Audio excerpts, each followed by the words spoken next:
The city of New York was actually experiencing a massive nervous breakdown. There was palpable fear in the hearts of people in the streets of the city at night. One man terrorized 16 million people. This was a mystery. Nobody had even a clue as to who was doing this. I lost my ability to love, have compassion. I became an animal. For 13 months, David Berkowitz prowled the streets, looking for young women to kill. He called himself the Son of Sam and stirred up the emotions of hardened New Yorkers with his haunting words and hateful deeds. On Christmas Eve, 1975, David Berkowitz attacked a 14-year-old girl with a knife. As he tried to stab the girl through her winter coat, she screamed and struggled in his arms. Berkowitz cut himself with the knife. It was so traumatically horrible to him that he vowed that he could never do that again. But then his mind went to work and he tried to figure out a different way to do it. At his next attempt, and all the ones to follow, Berkowitz would use a far more impersonal weapon. I became virtually a killing machine, a machine of destruction. In the summer of 1953, Pearl and Nathan Berkowitz adopted a 3-day-old boy and brought him home to their small apartment in the Bronx. Little David was a blessing because the couple couldn't have children of their own. One of David's earliest memories was his parents telling him that he was adopted and that his real mother had died giving birth to him. Every time he and his parents would pass the Bronx County Courthouse where the surrogates court is located, they would point to it, tell him that that's where the judge awarded him to them because they loved him more than anybody in the world. Nathan Berkowitz worked 6 long days a week running a hardware store. Pearl was a homemaker who loved to show off her little boy. While David's childhood seemed normal enough, including Little League and occasional trips to Yankee Stadium with his father, David sensed early on that there was something wrong, something he could not express. My parents had such great hopes for me. They tried to raise me as best as I could, you know, and they fed me and clothed me and gave me love, but there was just something in me that would not respond to that love and pushed it away. I was so self-destructive. When David fought with other boys in the neighborhood, they would taunt him saying, "You're not a real kid, you're adopted." Maybe it's sort of like a Pinocchio cinch, you know, he was trying to be this real, live, biological boy, and somehow knowing that he was adopted made him feel less than genuine from day one. Worse than the shame he felt over being adopted was his guilt, knowing that his biological mother had died in childbirth. He would lie awake at night, fearing that his father was going to come and murder him in his bed because he had killed his biological mother. David's dark imagination was fueled by the many horror films he watched on television. He suffered from terrible nightmares, but was often too frightened even to speak about them. He would actually get in his closet, cover up with clothes and blankets that may have been in there, and stay there for hours, his family not even knowing where he was, tormented by these nightmares. Berkowitz hated school and would run home as fast as he could to be with his mother, whom he adored. She was only too happy to dote on her only child. David, in turn, secretly poisoned his mother's parakeet to eliminate what he regarded as a rival for her affections. She never suspected her little angel. Despite David's adoration for his mother, he could also be cruel to her. We were talking about his aggression during childhood, and he described it this way: I was very vicious, you know, and mean towards her, meaning his adoptive mother, and used to throw things at her and hurl insults at her. When David was 10, his mother took him to see a child psychologist, but it didn't help. David was a secretive child, and no one was allowed into his world. When he was a preteen, 10, 11, 12 years old, he would tell about climbing out the window at night down the fire escape and roamed the streets of New York City, he said, like an alley cat. The dark city alleys were a stark contrast to the light that David's mother brought into their home. Following Jewish tradition, she lit the Sabbath candles every Friday night. At the age of 13 in 1966, David had his bar mitzvah and read from the Bible in Hebrew. But the burden of his Jewish heritage only exacerbated his deep-rooted feelings of shame. "I'm not a proud Jew," he later wrote. "Jews are supposed to be honest, law-abiding, and respectful of parents. I am none of these. I am a disgrace." One night, shortly after his bar mitzvah, in a fit of adolescent rage, David said something cruel to his mother that he would have to live with for the rest of his life. She was on her way out to go to dinner, and he screamed at her, I hate you, I hope you die." And essentially that was the last time he saw her alive. Unbeknownst to anyone, she was in the advanced stages of breast cancer and collapsed at dinner that evening. The only person he really felt close to in the whole world wasted away in the cancer ward and then died. David cried for days. I was a lot closer to my mom than I was to my dad. My dad, he had to work all the time, 6 days a week. It wasn't his fault.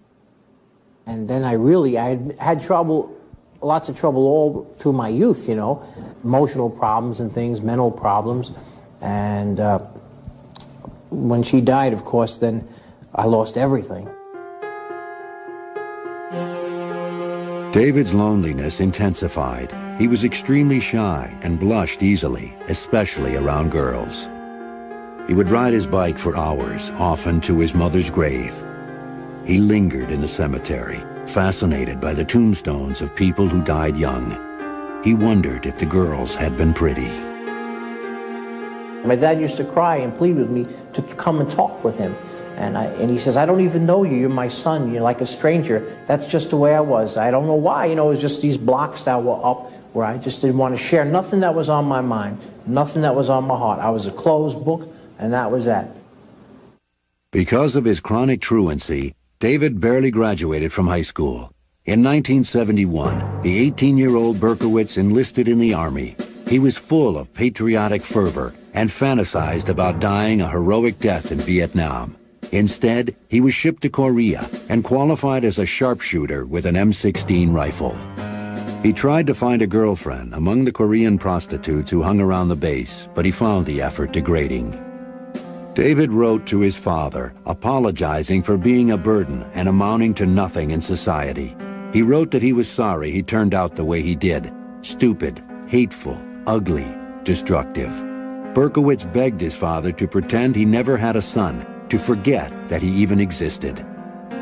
In 1973, as Berkowitz turned 20, the Army transferred him to Fort Knox, Kentucky. Out of his longing for companionship, he became involved with a Baptist church. He attended classes, read dozens of books, and soon was baptized. He was particularly impressed about how families were together on Sundays and when they prayed together. And he wanted this to be part of this group very, very much. All the preaching about evil, sin, and eternal damnation, however, constantly reminded Berkowitz of the bleak future that awaited him in hell. His religious fervor quickly extinguished. Berkowitz was also discovering that the Army was no place for him. After a series of disciplinary problems, he was discharged in 1974 and returned to New York. Eager for a fresh start, he enrolled at Bronx Community College. His father, too, had made a fresh start. Nathan remarried and decided to move to Florida and retire. Berkowitz resented his new stepmother and her daughter for invading his home and taking away his father. The 21-year-old began to feel that there was a mysterious force around him that repelled people. He referred to himself as der Schmutz, Yiddish for dirty one. His world was rapidly shrinking. Berkowitz moved into his own apartment and got a job as a warehouse security guard on the docks of the west side of Manhattan. From the depths of his loneliness, he began to think about the birth mother he never knew, the one whose death weighed on his conscience. Berkowitz would soon unravel the mystery of who he really was. What he found would propel him onto the street in search of blood.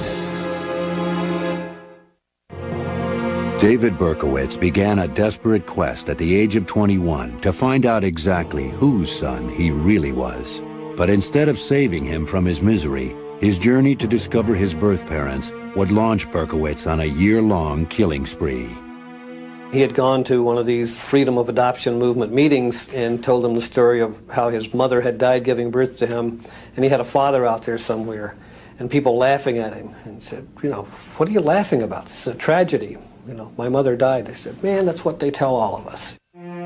Berkowitz called his adoptive father, Nathan, and demanded the truth. Nathan broke the news that David's birth mother was in fact alive. He explained that the adoption experts had advised against revealing the truth. Berkowitz was stunned. In an instant, he was delivered from a lifetime of guilt. He had not caused his mother's death after all. Berkowitz's adoption papers said that his real name was Richard David Falco, and that his parents were Betty and Tony Falco. He searched for them for months, but he kept hitting dead ends. Frustrated and lonely, Berkowitz, who had tried during his army years to find comfort in religion, now joined a cult of Satan worshippers. Berkowitz enjoyed the late-night rituals in the woods, the chanting, the drugs, and the opportunity to meet girls. He connected easily to the dark forces that the group worshipped.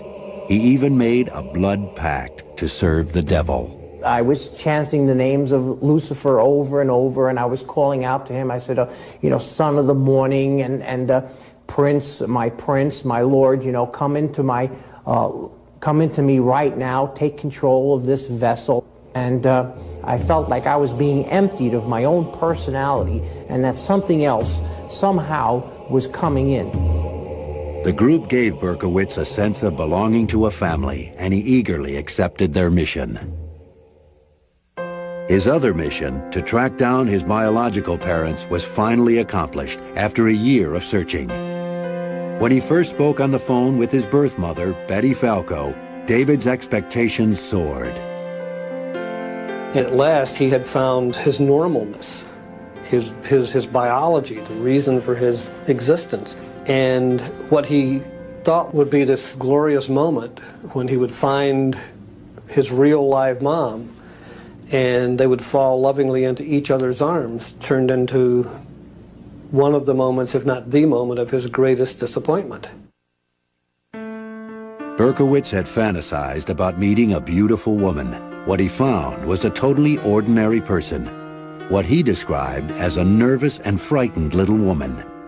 Betty apologized profusely for abandoning her little Richie. I remember him mimicking her and saying, "Oh, Richie, I'm sorry, in this sort of high, whiny voice, and putting his hands over his ears as he did that to try to shut out the sound that he recalled her making. Berkowitz hid his disappointment and told Betty that he loved her and forgave her because he knew she must have had a good reason for giving him up. Betty revealed to David that Tony Falco wasn't his real father. Betty Falco had secrets too. Betty, a daughter of poor Jewish immigrants, had married Tony as a teenager. After they had a daughter named Rosalind, Tony left Betty for another woman. Betty had then begun a long affair with Joseph Kleinman, a well-to-do Jewish businessman who was married with 3 children. In 1953, David was born. Kleinman would not tolerate the embarrassment of an illegitimate child.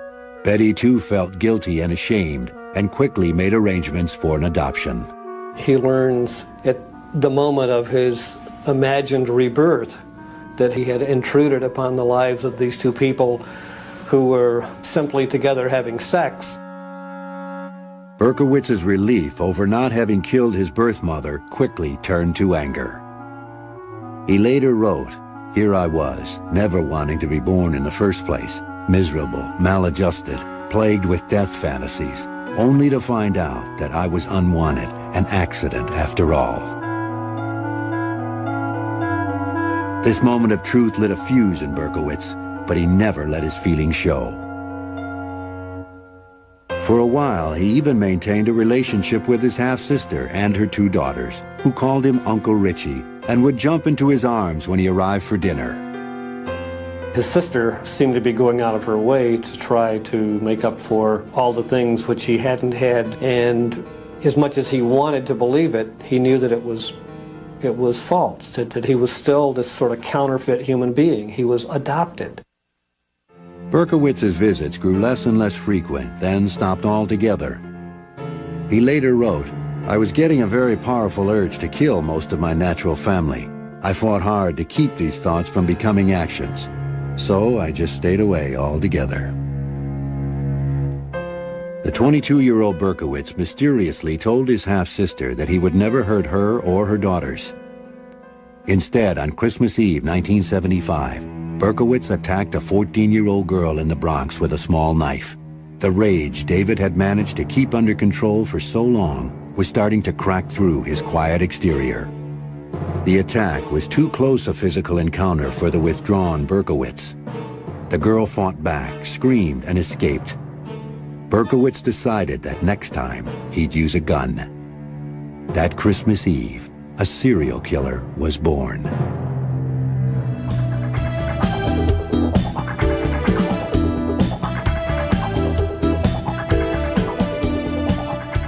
In the bicentennial spring of 1976, Berkowitz was still working as a night watchman, but he complained that he couldn't sleep during the day because of howling dogs belonging to his landlord.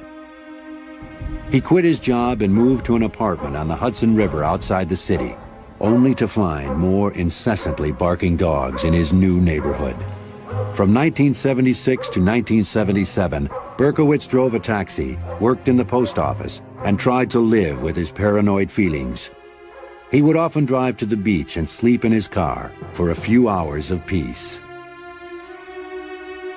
At the beach, David took long walks trying to sort out his scrambled mind. One day, he made a decision. As he later explained in a letter, "I was determined that I must slay a woman for revenge purposes. For all the suffering, mental suffering, they caused me." The 23-year-old Berkowitz paid a brief visit to his adoptive father in Florida. Nathan witnessed his son staring in the mirror, pounding his head with his hands. He tried to get David psychiatric help, but the young man refused, saying no one could help him, that it was too late. When Berkowitz left Florida, his vengeful fantasies grew more concrete. He drove to Houston to visit an old Army buddy who innocently helped Berkowitz buy a .44 caliber Bulldog revolver to protect himself, Berkowitz said, on the long trip back to New York. Out of the darkness of his rage, the weapon was his final solution. In his tormented mind, the barking of the dogs became unbearable. With his anger and sexual frustrations mounting, it was just a matter of time before Berkowitz would express himself with his gun.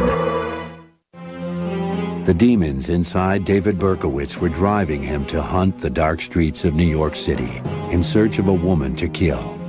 Only that would free him from his torment. On July 29, 1976, Jody Valenti was dropping off her friend Donna Loria in the Bronx. Berkowitz drove by and saw the two girls laughing and talking. He parked his car 2 blocks away and walked back. Then he circled the car at a distance, like an animal stalking its prey. Jody turned her head and saw Berkowitz's piercing eyes. She said, "Who's that?" As Donna turned to look, Berkowitz pulled his gun out of a brown paper bag and fired. In the silence that followed, Berkowitz was frozen. Jody pounded the car horn. Berkowitz popped out of his trance and ran. Donna's father burst out of the apartment building, screaming for help as he gathered his daughter in his arms. But she was already dead. Jody survived a bullet wound in her thigh and was able to give police a description of the killer. As Berkowitz fled in his 1970 yellow Ford Galaxy, He sang happily to himself. "I felt some peace," he later said. "While I didn't have a physical sexual orgasm, I certainly had a mental one. After a shooting, it was like I was walking on air." He didn't know if he had killed anyone until he read the New York Post that afternoon. After that, Berkowitz was out every week, cruising neighborhoods that bordered highways. In the fall of '76, he wounded 2 more young women, as well as a man who he probably mistook for a woman in the darkness. Donna DeMasi was shot in the neck. Joanne Lamino was paralyzed from the waist down. And Carl De Niro would end up with a metal plate in his head. Berkowitz was nervous during these first few attacks because he realized he was crossing over the greatest moral divide. "I was cognizant of finally being able to pass that point in which a human plays God," he would later confess. "I was anxious, excited, and tense." Berkowitz also got excited over the thought of being a hero. He fantasized about rushing into a burning building and saving women and children. Almost every night when he was driving around looking for someone to kill, he always had a full emergency pack in the back of his car, at the same time looking for someone to save. On a frigid night in January 1977, Berkowitz, with his gun in his pocket, cheerfully helped some stranded teenagers push their car out of a snowbank. And yet, later that very same night, Berkowitz crossed paths with Wall Street secretary Christine Freund, who was in a parked car with her boyfriend. She was shot and killed. Her boyfriend was unharmed. Up to this point, police still had no clue that the murders were related. The detective assigned to Freund's case sent the bullets to the ballistics lab for analysis. I walked into the ballistics unit in the police academy. I met with George Simmons, and my purpose of going there was to meet him specifically, not his boss, not another ballistics detective, but him, because I had a lot of faith in him. And as I walked in, he said to me, "Joe, we have a psycho here." Simmons explained that he had seen the same bullets in 3 other shootings since July. He was convinced they all came from the same rare kind of pistol, but he couldn't prove it yet. The 5th attack took place on March 8th, 5 weeks after the murder of Christine Freund, and less than 100 yards away in Queens. Virginia Voskerichian, a college student, had come to the U.S. with her family from Bulgaria, and only a year before had been made an American citizen. It was 7:30 in the evening when she was walking home from classes. This guy walks up to her, and she sees the gun in the face and puts her school books in front of her. And he fires through the school books and puts a bullet in her brain. This time, police were able to match the bullets to the first murder. No one could deny that there was a serial killer on the loose. The police dubbed him the .44 caliber killer and braced for him to strike again. Panic seized the city. Women cut their hair short and dyed it blonde because they thought the killer was gunning for long-haired brunettes. I thought about the .44 caliber killer every day since it happened. I go to beauty school up the block, and most of the girls are wearing their hair up because they're afraid of the .44 caliber killer. They wear it up. One thing that I really don't do anymore is sit in parked cars. A month after Virginia was murdered, in April 1977, Berkowitz wrote his neighbor, Sam Carr, a very sober letter saying he would take legal action unless Carr took care of his howling dog. In this letter, Berkowitz revealed his longing for companionship, writing about a wife who didn't exist. He explained that he and his wife tried to take time off to be together. "Just the 2 of us," he wrote, "to sleep late, to make love, to read, etc. But the barking and the howling continued, and we had no peace." Berkowitz got no response from Sam Carr. The following week, he was on the hunt again. At 3 a.m. on April 17th, he was headed home when he saw 2 heads over the seat of a car. This was probably the worst night of my career. I was in charge of the nighttime detail. And we always felt, in investigating homicides, people are creatures of habit. So we always cover the areas where they already hit. Less than 4 blocks from where Donna Loria was killed, Berkowitz waited as a patrol car passed by and disappeared. He walked toward the car, dropped a note at the scene, and then fired. Valentina Suriani and Alexander Esau were both shot and killed instantly. The note Berkowitz had dropped at the crime scene was the first solid lead for the police. It said, "I am deeply hurt by your calling me a woman hater. I am not, but I am a monster. I am the son of Sam." "I love to hunt," he wrote, "prowling the streets looking for fair game, tasty meat. I don't want to kill anymore. No, sir, no more. But I must honor thy father. I want to make love to the world. I love people. I don't belong on earth." He ended with a warning. "Let me haunt you with these words. I'll be back. I'll be back." Berkowitz had raised the stakes, and police responded. A task force was formed to coordinate the search for the killer. It was the most extensive manhunt in the history of New York. Somebody came up with the theory that the MO of this particular shooter was exactly the same as the scenario on Starsky and Hutch. We sat and watched every Starsky and Hutch episode. That's how minute we got about this thing. A few days after Valentina and Alexander were murdered, Berkowitz wrote another letter to Sam Carr, saying that his life was destroyed and he had nothing to lose anymore. "I can see there shall be no peace in my life until I end yours." A week later, Berkowitz shot and wounded Sam Carr's dog.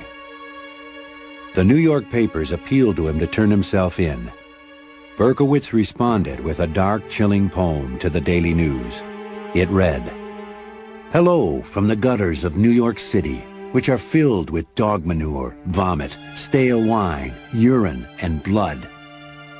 I am still here, like a spirit roaming the night, thirsty, hungry, seldom stopping to rest, anxious to please Sam. I love my work. Now the void has been filled."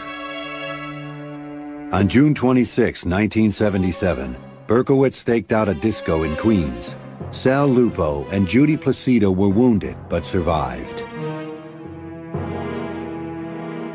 Because he was faceless, because he was coming out of the shadows, because he would strike from behind, everybody figured anywhere they were, this guy could be over the hedge or around the corner, waiting to get you. There was palpable fear in the hearts of people in the streets of the city at night. One man terrorized 16 million people.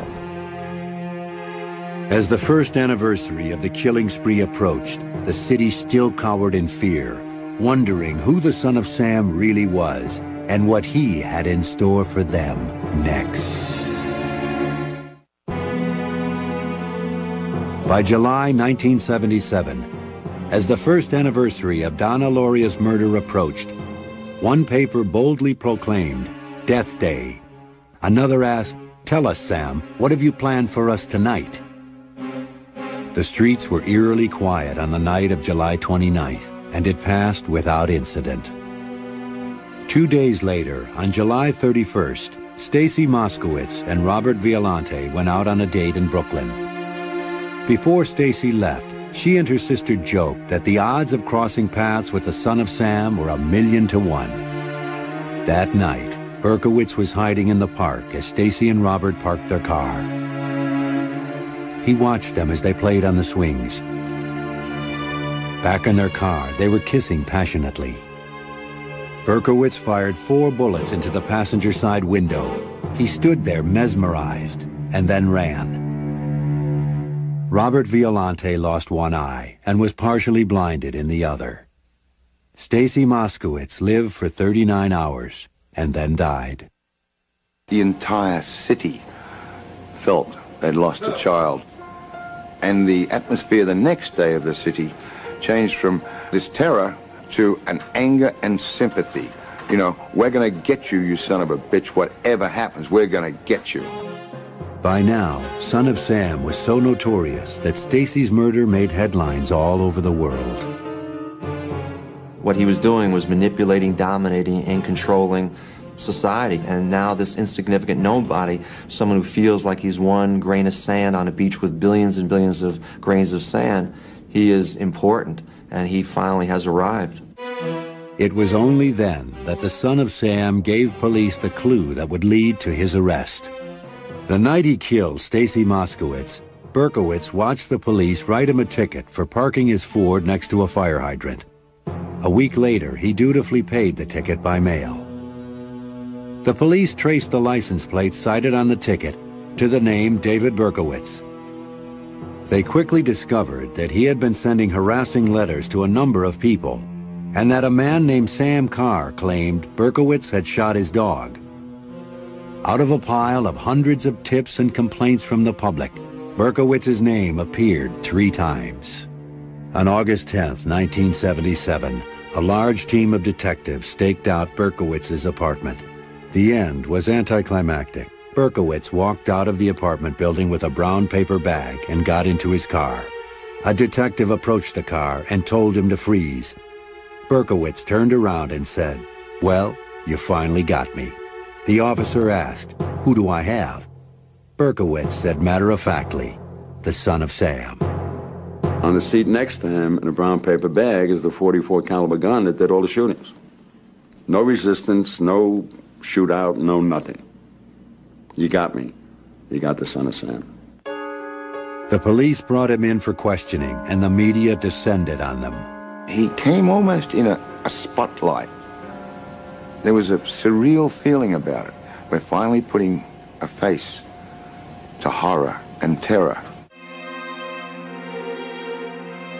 Berkowitz confessed to all of the son of Sam murders, revealing details that only the killer could know.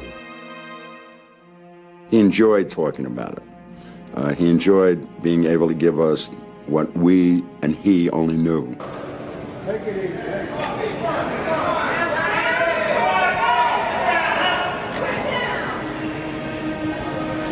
Facing the public for the first time, Berkowitz could not keep from smiling.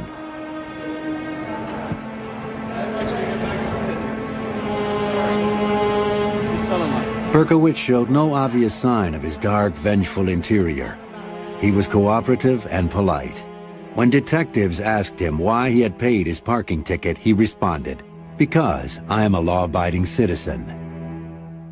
At a news conference, Nathan Berkowitz, now 68 years old, expressed his grief for the families of the victims. So forth. Did you have any possible thought it might be David? No, I did not. Upon learning that it is allegedly he, what was your immediate reaction, and how did you get the news? I cried.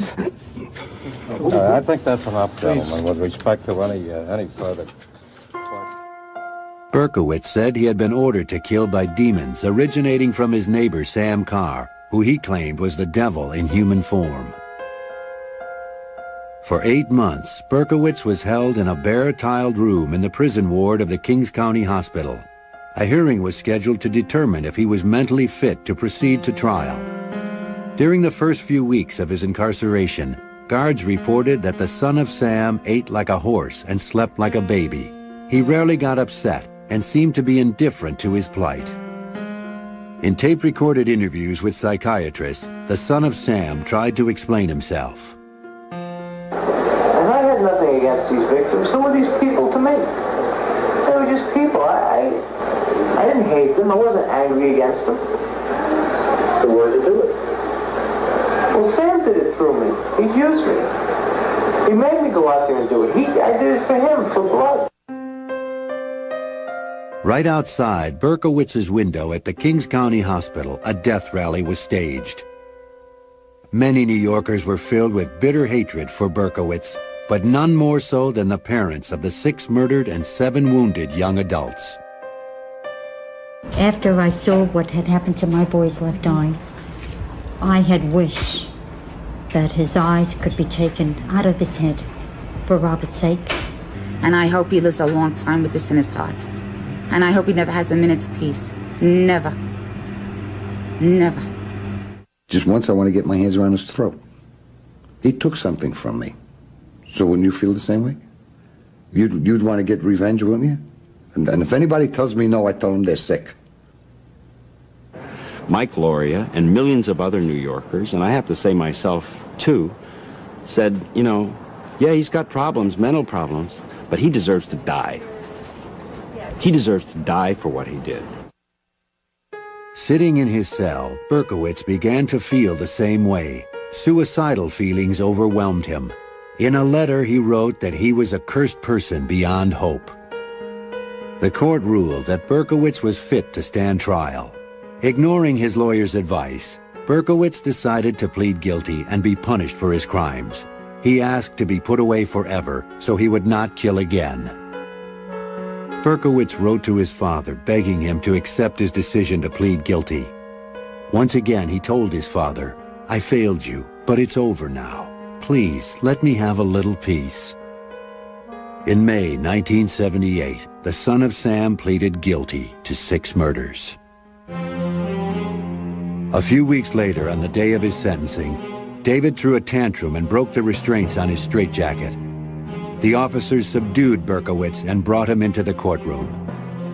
They bring him into court, and he's subdued, but he looks around, he spots Nasa Moskowitz, and he starts yelling at her, "Stacy was a whore! Stacy was a whore!" Before they could drag him out, Berkowitz screamed, "That's right, I'd kill her again. I'd kill them all again." Nasa Moskowitz was standing up screaming at him, "You son of a bitch, you killed my daughter, you're gonna get killed yourself." It was an astounding moment. Berkowitz was dragged from the courtroom biting and kicking. The sentencing was postponed. On June 13th, a greatly subdued Berkowitz stood before the court. The judge said, "It is this court's fervent wish that the defendant be imprisoned until the day of his death." The judge added that Berkowitz was an animal, and he wished he could have given him the death penalty. He was sentenced to 6 25-year-to-life consecutive terms and began his incarceration at the notorious Attica prison in upstate New York. The following year, in February 1979, Berkowitz announced that he had made up the story about the demons. At a press conference from Attica, he said he never heard voices, he was not insane, and he wanted nothing except to be left alone and to spend the rest of his life in prison. Later that same year, Berkowitz was almost killed by another inmate. Fearing retribution, Berkowitz refused to name his attacker. Following the attempt on his life, Berkowitz seemed to become more introspective about his crimes. He wrote in a letter that he did hate women, especially women who dance, he wrote, "I hate their sensuality." Berkowitz told a fellow inmate that he attacked women kissing in cars in order to prevent other illegitimate children from being born to suffer the way he did. Berkowitz settled into Attica and seemed to find some peace. For the next 14 years, he kept his silence with the public. Then, in 1993, Berkowitz came forward and revealed a new twist to the Son of Sam story that would capture the public's imagination once again. In 1993, David Berkowitz, after maintaining his silence in prison for 14 years, made a sensational announcement. He claimed that the Son of Sam killings were really the result of a satanic plot, that he had only killed 3 people, but was an accomplice in the others. Berkowitz said the satanic cult he had joined in the early 70s had lured him into a conspiracy to bring chaos to New York City through a series of murders. I didn't know, I honestly didn't know that people were going to die one day, and I'm so very sorry that happened, and the people that didn't deserve it were just lost their lives, and I know that Berkowitz now claims that he pleaded guilty to all the crimes to get out of the cult and to protect his family from their vengeance. Experts who have studied Berkowitz's criminal behavior find the story unbelievable. David Berkowitz is a paranoid individual. He is not reliable. He is not the type of person that someone else would even want to team up with, nor is he the type of person that wants to share the glory with anyone else. He simply did it on his own. Berkowitz has been living in prison almost as long as he lived on the outside. In 1987, he moved to his present home at the Sullivan Correctional Facility, a super maximum security prison for notorious felons.